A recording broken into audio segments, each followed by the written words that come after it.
actors and actresses in the audience, they looked terrified at the idea of you mentioning their name. Did you feel that? I did, and I noticed it the first time. I didn't get it. Like, one of the first one I did it, people would come up and say, what are you going to say about me? I think, why do you care? I only go after their public behaviours. He only goes after public behaviors. That's what he said. And yet the most powerful people in Hollywood were terrified. Not annoyed, not embarrassed, terrified. Ask yourself why. Who do I pander to? The 200 richest people in the room, or the 200 million people watching at home who aren't winning awards, who aren't millionaires? They say in a room full of liars, the truth feels like a physical blow to the stomach.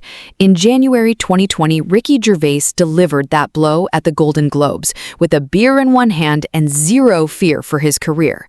When he told the Hollywood elite that Jeffrey Epstein didn't oft himself, the cameras caught the shift. It was a collective gasp from 200 of the world's most powerful people, visible terror disguised as awkward laughter. While the world shared memes of their faces, a darker pattern was emerging. This was the moment the mask didn't just slip, it shattered. All that stuff I said in the show was true. I said, oh, I'm going to write my own jokes. Right? And I thought, who do I pander to? The 200 richest people in the room, or the 200 million people watching at home? But the most damning evidence didn't come from the headlines. It came from the people who were in the room when the cameras weren't rolling. Even industry giants like Joe Rogan couldn't stay silent once his own inner circle started revealing the truth.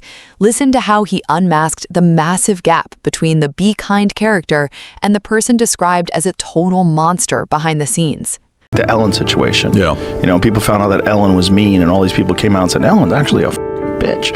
And everybody, whoa, Yeah. can't believe it. And she lost everything. She fell apart, disappeared, because people found out that this character that she was portraying in a half an hour on a television show is not really who she was. My buddy Greg, who was one of her writers, was like, she's a piece of shit. And he was like, she's a monster. But the cracks in the be kind image didn't actually start with the employees. They started years earlier with a guest who dared to speak the truth when it was still considered career suicide. In 2017, Nikki Heaton walked into that studio and realized immediately that the woman the world loved was a complete fabrication. She witnessed a level of backstage terror that most people couldn't imagine, where a simple hello was enough to make producers panic. She was the first person to pull back the curtain, and at the time, the world absolutely hated her for it. I called her out. I was like, Ellen's not that nice. This was after you went on the show? After I went on the show. What was it like meeting Ellen? And is she a good person? Let's just all go back to 2017, where I was the first person to call Ellen out before anyone else You called did. her out? Yeah. What do you mean? I called her out. I was like, Ellen's not that nice. This was after you went on the show? After I went on the show, and the world blew up about it and was like so mad at me about it, and then someone else said it, and then it was like, oh my god, Ellen's not nice. Oh, okay. Why do you say she's not nice? I can't explain it. It was just an really energy? weird. I ran into her like backstage. It was like an awkward thing, and like the producers were really scared. I was like, what's going on? They were like, that was not supposed to happen. We're gonna get in trouble. It was like so weird. She was like, hey. It was like, I was like, oh hi. Like I was like, I'm so excited. And she was like, While the world was focused on the headlines, the most disturbing evidence was often hiding in plain sight, disguised as high society networking. As the federal investigation into Diddy's inner circle continues to expand, older footage has resurfaced that takes on a chilling new meaning when placed alongside the Epstein files. We were told these elite gatherings were just about business and industry culture, but as you're about to see, the candid interactions between some of Hollywood's most powerful men and a room full of vulnerable individuals have left the public demanding answers that the PR machines are no longer able to suppress. Doing good? Oh, you put that thing on the wall. So you see how we do it here on the Saturday. This is what it's missing. You see how we do it here on the Saturday. This is what it's missing. Ellen DeGeneres is named in the Epstein documents, and that part is real. Her name appears in the broader index of over 300 high-profile individuals that show up across the investigative materials. You know, flight logs, communications, third-party interviews, peripheral records. She believed consumption was transformation, that youth could be taken in, that vitality could be absorbed. She talked about ancient rites, about elites throughout history who understood what the masses didn't. There was a separate kitchen on her property, stainless steel, private entrance. No security cameras inside. We live in an age where the line between science fiction and reality is blurring, especially when it comes to the longevity industry. In Silicon Valley, billionaires are openly investing in startups that research young blood plasma transfusions, a practice sometimes referred to as ambrosia. They believe that by infusing the blood of the young into the old, they can reverse the aging process.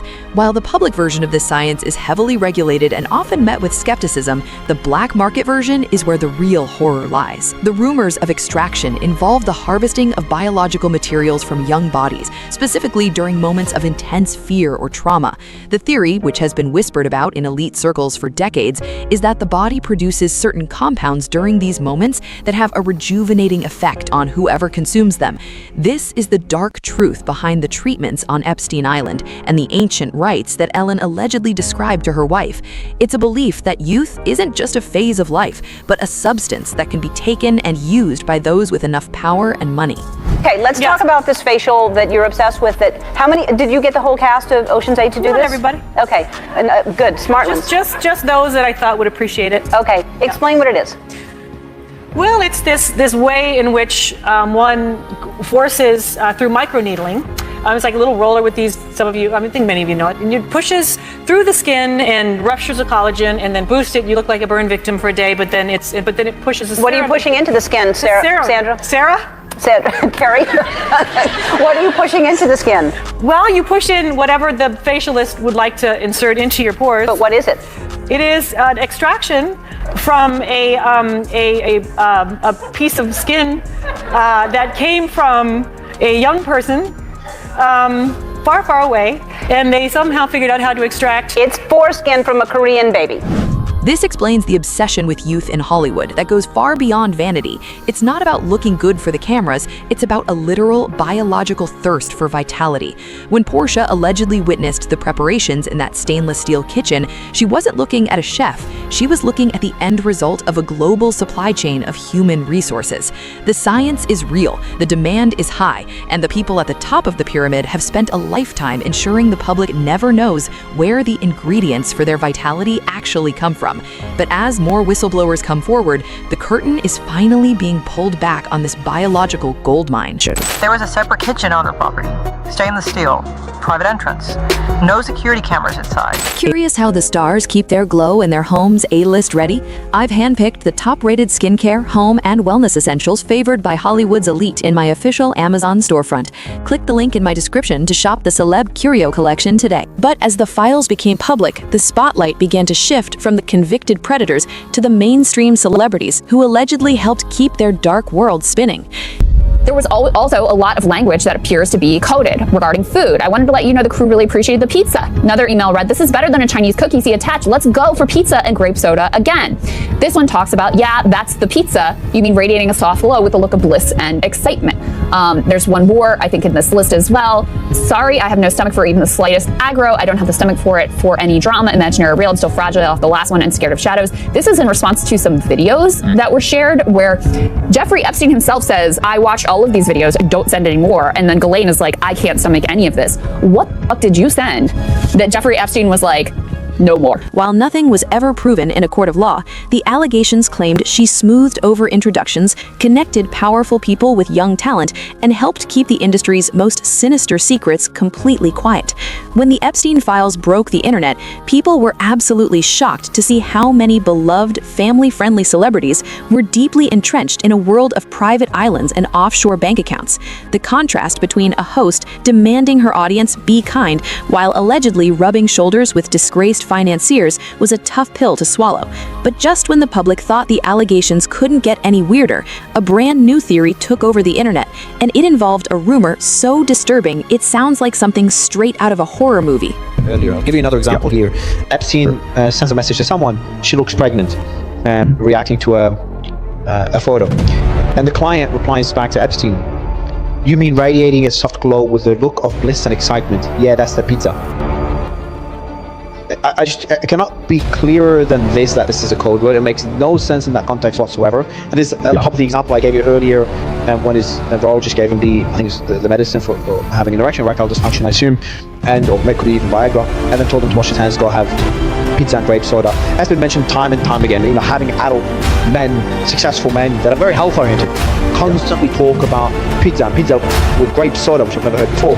Yeah, I've never heard of pizza and grape soda before this. I don't know if that specific combination was part of the whole Pizzagate thing, but it's definitely mentioned a lot because I saw that phrase, so I looked it up and was like, is this actually like in there multiple times? And it most definitely is. There's another one here. Have you seen the beef jerky you mentioned as well? There's an email here from Jeffrey Epstein. Someone else says, Francis has time to come tomorrow to show me how to make it. Jerky, anyone? He will also bring you a taste of his jerky recipe from the restaurant. And sends a warm hello. He's working at a restaurant called Cook's. Wait for it. Beef jerky and steak. Yes, time at 3 p.m. There's other emails of him talking about beef jerky. Another one here Jeffrey Epstein sending it to Steve Hansen saying, hope you're feeling better. Did we analyze the beef? Did you analyze the jerky? Now there's talks about jerky, referencing human meat. It could be for scientific research, it could be something else that's even sicker. But there's more emails here talking about beef jerky. Have you had time to go through those? There's one here, thank you so much, super cool. IT guy setting up Surface right now. We are ridiculously excited, and beef jerky, delicious. Thank you, Thanksgiving. So yeah. It is very. I've got all those emails saved. I'd actually had somebody send me all of those to say, hey, would you check this out? So I have them. I have not read through all of them, but there's no shortage of terms that are phrased in a peculiar way. Muffin is another one. I've seen that a couple of times. I talked about when he says whoops. That seems to be in very. Sometimes he says that in very odd terms that seem like they're referring to somebody dying or getting. So there definitely seem to be code words. By the summer of 2020, the carefully crafted illusion of the happy, dancing daytime show completely imploded. The pressure wasn't just coming from crazy internet theories anymore. It was coming from inside the building. 36 former employees spoke out in a massive, explosive expose detailing a work environment so toxic it left people with severe anxiety and trauma. The claims were absolutely brutal. Staffers alleged rampant harassment, intimidation, and severe misconduct from the top down. But the most revealing details were about the host herself. Former crew members described what they called the Queen's gaze. They claimed that when she was upset, her eyes would physically narrow, her cheekbones would tighten, and she would look at you like a monarch deciding your execution. The turnover rate for male employees was allegedly staggering, with one crew member claiming the show went through 9 different stage managers in a single season. There was an unspoken rule that you were not allowed to look the host in the eye if you passed her in the hallway. Comedian Margaret Cho later added fuel to the fire, claiming she had known the host for years from their early stand-up days. But when Cho appeared as a guest on the talk show, she was treated like an absolute stranger. Cho also revealed a deeply petty story involving the late rock legend David Bowie. Bowie apparently had spent time praising Cho's outfit during his segment, and out of sheer spite, the host completely cut that portion from the final broadcast. The hypocrisy was deafening. The woman who built a billion-dollar brand on the phrase "be kind" was allegedly ruling her studio with an iron fist. The studio launched an investigation, executives were fired, and the host delivered a tearful apology on air, but the audience never really came back. The spell was broken. Yet the toxic workplace was only the tip of the iceberg, because the company she kept off the clock was about to catch up with her in a major way. Hedda Muscat worked on The Ellen Show back in 2003. Phony, liar, hypocrite. That's my reaction. She's known about this for 17 years. She's created this culture. I was there from day one. We were all petrified of her. She was not nice. It started with a completely bizarre interview featuring Chrissy Teigen, a model and longtime friend of the daytime elite. During a casual conversation, she was asked a highly unusual question about whether she would ever be open to eating human flesh. Instead of laughing it off or calling the question crazy, she doubled down. She flat out stated that if the person okayed it, she would absolutely try it. Actually, nothing I wouldn't eat or wouldn't drink or wouldn't try. If the person okayed it, I would eat a human. If you were at a very fancy restaurant and they were like a tiny piece of human meat. No. I think the only way you wouldn't try a tiny bite? No. Really? Absolutely not. Is that terrible? Yet, soon people started connecting this interview to an old, terrifying video from 2009. A young model named Gabriela Jimenez was filmed having a complete mental breakdown outside of a luxury hotel. She was screaming, crying hysterically, and claiming to the police that she had just witnessed powerful guests engaging in an unthinkable act of consuming human meat.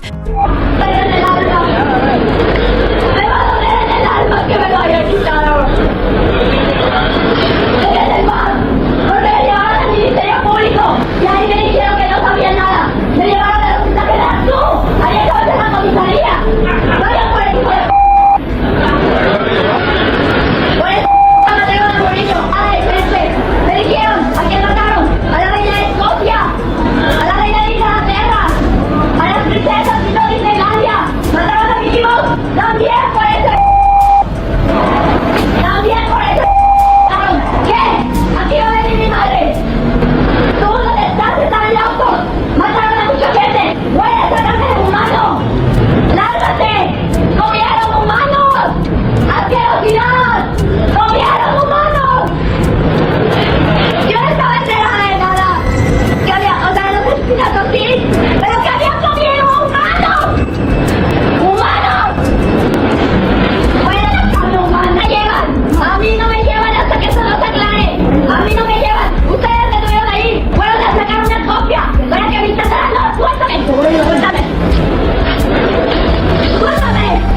When you look back at how young, vulnerable stars were treated on daytime television, the warning signs were practically blinding. One of the most infamous examples involves Justin Bieber. Today, he is known for stepping away from the spotlight and focusing on his peace. But back then, he was the biggest teenage star on the planet, and the industry treated him like a commodity. During one highly uncomfortable appearance on daytime TV, the host brought up paparazzi photos that had been taken of him completely exposed while on a private vacation in Bora Bora. Bieber was clearly mortified. He explained how violated he felt, noting that the photographers had hidden in boats just to capture his most private moments. Instead of offering sympathy, the host projected the invasive photos onto a massive screen behind him for millions to see.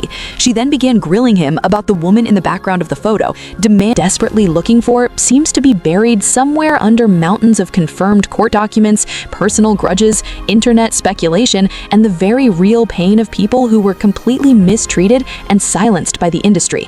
The fall of the daytime queen isn't just a story about a mean boss or a toxic workplace. It is a massive wake-up call about the absolute illusion of celebrity culture. We gave these people our time, our trust, and our money because they smiled at us through a screen and told us to be kind. But behind the scenes, they were sharing encrypted emails about pizza and jerky, ignoring the panicked warnings of young stars, and begging for access to the darkest hotel rooms in the music industry. The mask has finally slipped, and the audience is no longer clapping. What do you think the real truth is? Was the mass exodus to the UK really about an election, or are the feds finally closing in on the untouchables? Let us know your thoughts in the comments below, and don't forget to like and subscribe for more deep dives into the hidden truth of Hollywood. I know I'm about to sound completely insane, but just hear me out. This pertains to the Epstein files, the Clintons, and cannibalism, and I feel completely fine and I'm totally okay. Alright, let's do this. How do we know if someone is a cannibal? Well, they could have the Kuru disease, which is a fatal neurodegenerative disease that spreads through eating brain tissue. It has a long incubation period, 10 to 30 years. Early symptoms are headaches, coordination issues, anxiety, and inappropriate laughter. Middle stage, severe tremors and shaking, loss of balance, and slurred speech. Late stage, inability to walk, dementia, and the forever sleep. Do you know of any elites rumored to have consumed human flesh? But I'm not accusing anyone of anything. This is just a fun little joke video. With truth in the mix, in Papua New Guinea they call human long pig. We just love to have fun here. No, the Kuru disease has nothing to do with the Epstein files or anyone in them. Definitely not the Clintons. And I feel fantastic. So yeah, have a good day. Okay. What, Ellen? Ellen was like really weird and not nice to me for most of my career, and like because I opened for her in the 1980s. Oh, you did? When she was a headliner in comedy clubs, and not way before her big fame. And so then when I would do her talk show in the 2000s, she acted like we just met, and I'm like, what? One of those times. I'm like, what? Like that's weird. Like, Right. it's like we go way back. What? Like it's so creepy and weird. But you know, also the other thing was David Bowie had been on the show, and he was so excited that the night before that I had come to his show wearing this giant Chinese emperor outfit. He was really thrilled about it, and he talked at length about it. And she cut it out of the show, which made me so mad. And the producer, who was a really good friend of mine, had to call me and tell me, I can't believe she did this, but she cut it out of the show. But you need to know that he was going on and on about your outfit. He loves you. God said your name. So which is so rude. That is so gross. I don't know if it was personal. Maybe it was for time. Right. But still, I'm going to take it personally just because I decided to. You should have sent her a note and said, send me the footage. I'll post it to my YouTube. I know it exists somewhere. In May 2002, the Ellen DeGeneres show was canceled, and then 2 months later, Anne Hesh, Ellen's ex-girlfriend, was in a really bad car accident where she flew her Mini Cooper into someone's house and it caught fire. And what has never sat right with me is the cross comparison between the coroner's report and the actual aerial footage. The coroner's report says that she was unconscious until her death, just from smoke inhalation and from being brain dead from the fumes in her brain.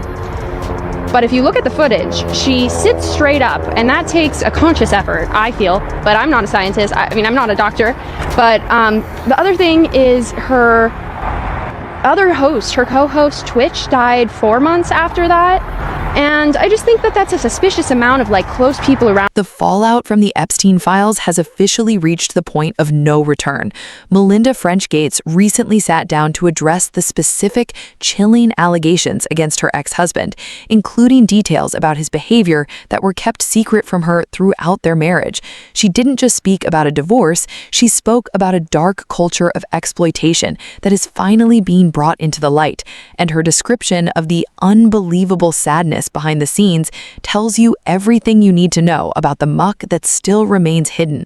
I have to acknowledge the elephant in the room at this moment. Your ex-husband, Bill, is named in the newest tranche of Epstein files. Yep. And there are a new alleged details about his past behavior, and I want to give you the opportunity to respond in whatever way you want to. Well, let me say this. I think we're having a reckoning as a society, right? No girl should ever be put in the situation that they were put in by Epstein and whatever was going on with all of the various people around him. No girl. I mean, it's beyond heartbreaking, right? I remember being those ages those girls were. I remember my daughters being those ages, right? So for me, it's personally hard whenever those details come up, right? Because brings back memories of some very, very painful times in my marriage, but I have moved on from that. So whatever questions remain there of what I can't even begin to know all of it, those questions are for those people and for even my ex-husband. They need to answer to those things, not me. And I am so happy to be away from all the muck that was there. I have to put more words to the muck for context for our listeners. The emails in the files suggest that Bill Gates had additional affairs and that he tried to get medication to treat a sexually transmitted infection, and that he was going to give you the medicine without you knowing.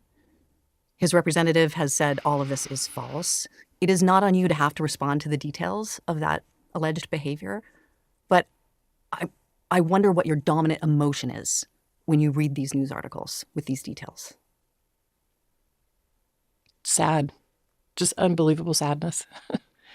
Unbelievable sadness, right?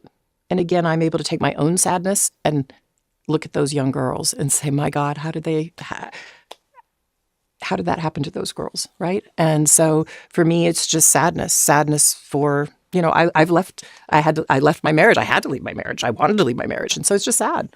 That's the truth, right? And it's kind of like, at least for me, I've been able to move on in life. And I hope there's some justice for those now women, right? We see them standing up in front of microphones in D.C. What they went through is just unimaginable, I think. While the world was fooled by the dancing and the giveaways, Rosie O'Donnell was watching the mask slip from the inside. After being cold-shouldered on national television, the woman who knew all the secrets finally reached her breaking point. From her exile in Ireland, she's no longer playing by Hollywood's rules. She's calling out the Lolita Express connections and the big cabal that has protected her former friend for years.